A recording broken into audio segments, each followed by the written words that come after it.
Hello दोस्तों अभी कुछ दिन पहले ही ज्ञानेश कुमार जो कि प्रधानमंत्री नरेंद्र मोदी के और गृह मंत्री अमित शाह के बेहद ही करीबी बेहद ही जिगरी माने जाते हैं, उन्हें चुनाव आयोग का मुख्य चुनाव आयुक्त बना दिया गया था।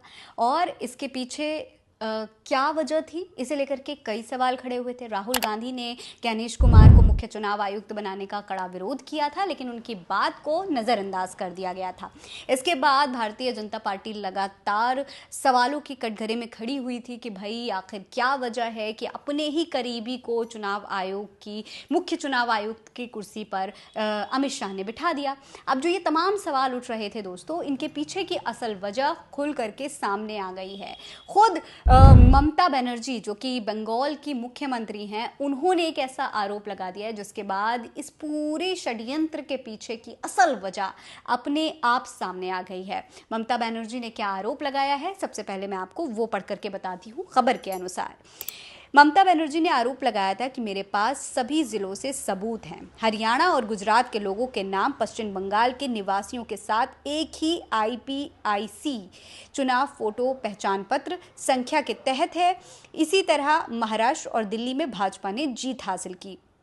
अब दोस्तों, ममता बनर्जी ने आरोप ये लगाया कि जो आईडी होती है किसी भी चुनाव में, आपको सबसे पहले मैं आपको ये बता देती हूँ कि अभी जल्द ही बंगाल के चुनाव होने वाले हैं। 2026 में बंगाल में चुनाव होंगे और अभी इसके लिए कुछ दिन पहले ही जो गृह मंत्री हैं अमित शाह, वो वहाँ पहुँचे थे और उन्होंने कहा था कि भाई इस बार बंगाल जीतना हमारा सबसे बड़ा टास्क है, बंगाल हमें जीतना ही है। लेकिन बंगाल जीतने के लिए क्या कुछ किया जा रहा है, किस तरीके से जीतने की प्लानिंग की जा रही है, उसके बारे में यहाँ पर ममता बनर्जी बता रही हैं, आरोप लगा रही हैं। तो ममता बनर्जी का कहना यह है कि जो पहचान पत्र होता है, यानी कि जब एक वोटर अपना वोट डालने जाता है तो उसका एक आईपीईसी नंबर होता है, आईपीआईसी नंबर होता है। वो आईपीआईसी नंबर होता है यूनिक नंबर, यानी कि आपकी आईडी पर अगर ये नंबर लिखा हुआ है तो सिर्फ ये आपका ही नंबर होगा, किसी और का नंबर नहीं होगा। ये सिर्फ आपके नाम से इशू हो सकता है और यही नंबर वो ऐसा नंबर होता है दोस्तों जो उसको एज अ वोटर आइडेंटिफाई करता है।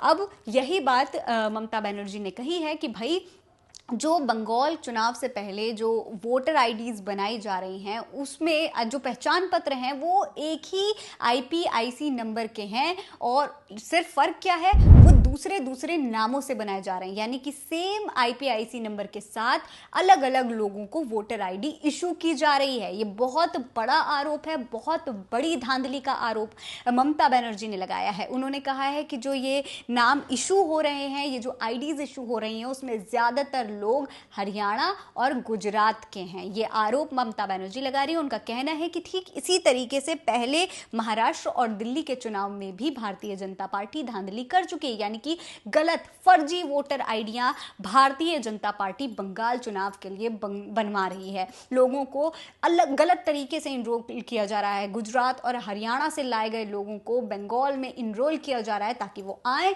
और भारतीय जनता पार्टी के लिए वोट डालें। तो ये पूरी धांधली है दोस्तों, जिसका आरोप ममता बनर्जी लगाया है। ममता बनर्जी इसका खुलासा कर रही हैं। हालांकि जब ममता बनर्जी का ये आरोप सामने आया, उसके बाद चुनाव आयोग ने जो सफाई दी है दोस्तों इस पर, वो वाकई में हैरान करने वाली है। जब चुनाव आयोग ने प्रेस रिलीज जारी की, ज्ञानेश कुमार ने प्रेस रिलीज जारी की, तो समझ में आ गया, सारा कच्चा चिट्ठा खुल गया कि भाई ज्ञानेश कुमार को अगर चुनाव आयुक्त बनाया है तो इसके पीछे कोई बहुत बड़ी वजह थी और वो वजह अब यही है, इस प्रेस रिलीज से निकल करके सामने आई है। ऐसे ही नहीं अमित शाह ने कोई फैसला ले लिया था और ज्ञानेश कुमार को मुख्य चुनाव आयुक्त बना दिया था। असली वजह तो अब सामने आई है। ज्ञानेश कुमार ने ममता बनर्जी के आरोप का जवाब देते हुए बाकायदा एक प्रेस रिलीज जारी की और इसमें क्या बताया गया है देखिए।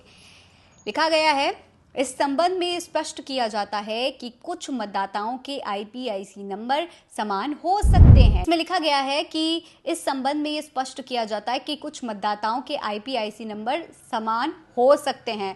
लिखा है कि इस संबंध में स्पष्ट किया जाता है कि कुछ मतदाताओं के आईपीआईसी नंबर समान हो सकते हैं, लेकिन जनसंख्याकीय विवरण, विधानसभा निर्वाचन क्षेत्र और मतदान केंद्र सहित अन्य विवरण समान आईपीआईसी नंबर वाले मतदाताओं के लिए अलग अलग हैं। आईपीआईसी नंबर चाहे जो भी हो, कोई भी मतदाता अपने राज्य, केंद्र शासित प्रदेश प्रदेश के अपने संबंधित निर्वाचन क्षेत्र में अपने निर्देशित मतदान केंद्र पर ही वोट डाल सकता है, जहां वो मतदाता सूची में नामांकित है और कहीं और नहीं।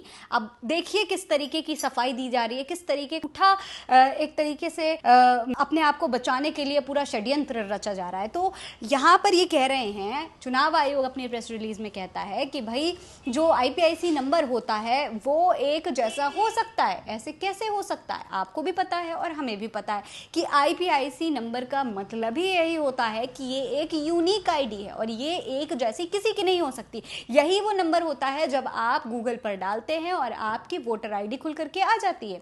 तो ये कैसे हो सकता है कि एक ही इंसान जो कि एक ही आईपीआईसी नंबर महाराष्ट्र में रहने वाले इंसान का भी हो और बंगाल में रहने वाले इंसान का भी हो, उत्तर प्रदेश में हमारा भी सेम आईपीआईसी नंबर हो और कहीं और अगर आप दिल्ली जा रहे हैं तो वहां पर भी किसी का आईपीआईसी नंबर मेरे जैसा ही हो जाए? नहीं हो सकता, क्योंकि ये नंबर जब आप गूगल पर डालेंगे तो आप ही का वोटर आईडी खुल करके आएगा। अगर आप अपना आईपीआईसी डालेंगे तो आप ही का वोटर आईडी खुल कर आएगा।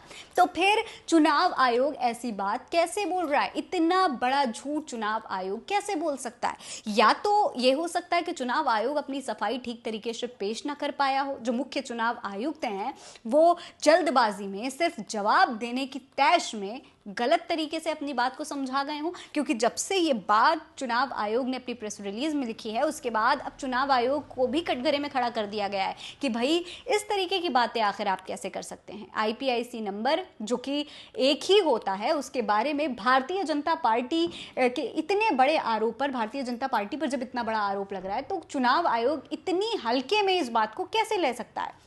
दोस्तों, अब आपको मैं बता दूं कि ये पहली बार नहीं है जब ऐसे आरोप लग रहे हैं। इससे पहले जब महाराष्ट्र के चुनाव हुए, चाहे दिल्ली के चुनाव हुए और चाहे हरियाणा के चुनाव हुए, हर बार ऐसे ही आरोप लगाए गए कि भाई गलत तरीके से voter ID, fake voter IDs बनवाई जा रही हैं और लोगों को यहाँ पर भारतीय जनता पार्टी को वोट देने के लिए कहा जा रहा है। ये ऐसा ही आरोप महाराष्ट्र में राहुल गांधी भी लगा चुके हैं, लेकिन उन सब बातों को नजरअंदाज, उस समय राहुल गांधी ने जब आरोप लगाया था तो चुनाव आयोग ने कहा था कि भाई हम आपको आपकी बात का जवाब देंगे, लेकिन फिर जवाब नहीं दिया। और अब वही सेम आरोप ममता बनर्जी भी लगा रही हैं। आपको बता दूं जब महाराष्ट्र में चुनाव हुए थे तो एक कार्यकर्ता था, एक बुजुर्ग बीजेपी कार्यकर्ता, उसने ये केस खुद सामने आया था, सोशल मीडिया पर वायरल हुआ था, उसका वीडियो वायरल हुआ। उसने कहा था कि मैंने खुद अकेले 6 वोट भारतीय जनता पार्टी को डाले हैं, लेकिन बावजूद इसके चुनाव आयोग ने कोई संज्ञान नहीं लिया इस बात का।